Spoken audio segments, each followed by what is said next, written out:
ஆண்டவராகிய இயேசு கிறிஸ்துவின் இனிய நாமத்தில் உங்களை சந்திப்பதில் மிகுந்த மகிழ்ச்சி அடைகின்றேன்.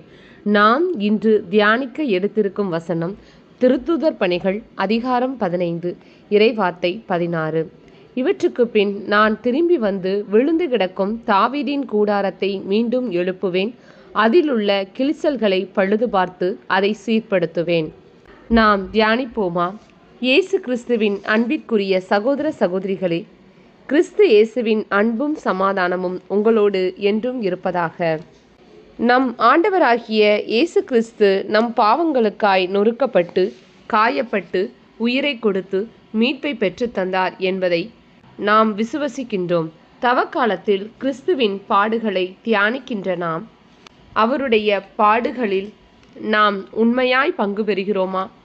அவர் நம் ஆன்மாவையும் உடலையும் பரிசுத்தப்படுத்த அவர் காத்திருக்கிறார். நாம் நம்மையே வெறுமையாக்கி நம் சுயத்தை விடுத்து அவருக்கு நம்மை ஒப்பு கொடுக்கிறோமா?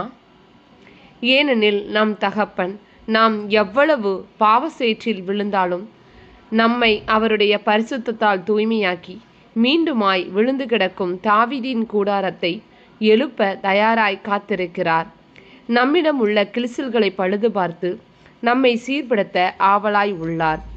அவரிடம் திரும்பி வரமாட்டோமா என அன்புடன் எதிர்பார்த்து காத்திருக்கிறார். விவிலியத்தில் நாம் காணும் ஊதாரி மைந்தனுக்காய் காத்திருக்கும் தகப்பன் போல. இதைத்தான் திருப்பாடல் 51:10 தாவீது ராஜா கூறுகிறார்.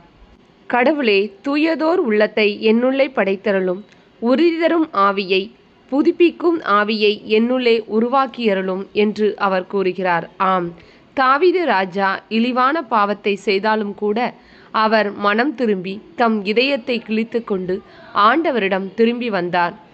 அவரும் அவருக்கு நிறைவான மகிமையை கொடுத்தார். ஆனால் புதிய ஏற்பாட்டில் அவருடைய சீடர் லூக்காஸை பார்த்தோமே என்றால் தம் பாவங்களுக்கு மனம் வருந்தினார்.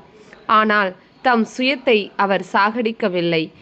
எனவே தம் முடிவை ஆத்மசாவாய் ஏற்றுக்கொண்டார். எனவே நாம் எவ்வளவு பாவம் செய்தாலும் நம் சுயத்தை விடுத்து இறைவனிடம் திரும்புவோம் என்றால் அவர் நம்மை சீர்படுத்தி ஸ்திரப்படுத்துவார். நாம் ஜெபிப்போமா? எங்களை அளவுக்கதிகமாய் நேசிக்கின்ற எங்கள் அன்பு தகப்பனே இறைவா, இந்த நாளுக்காக உமக்கு நன்றி செலுத்துகிறோம். இந்த புதிய மாதத்தை காண வைத்த கிருபைக்காக நன்றி. நாங்கள் எங்கள் பாவங்களுக்காய் மனம் வருந்தி எங்கள் சுயத்தை விடுத்து உம் சித்தமே எங்களில் நிறைவேற எங்களுக்கு வேண்டிய அருளை வழங்குவீராக.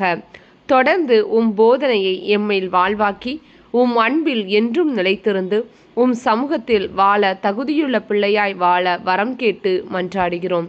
இந்த எளிய ஜெபத்தை இயேசு கிறிஸ்துவின் இனிய நாமத்தில் ஒப்புக்கொடுத்து ஜெபிக்கிறோம் எங்கள் நல்ல பிதாவே, ஆமேன். இந்த நாள் மகிழ்ச்சியின் நாளாக அமையட்டும். Praise the Lord.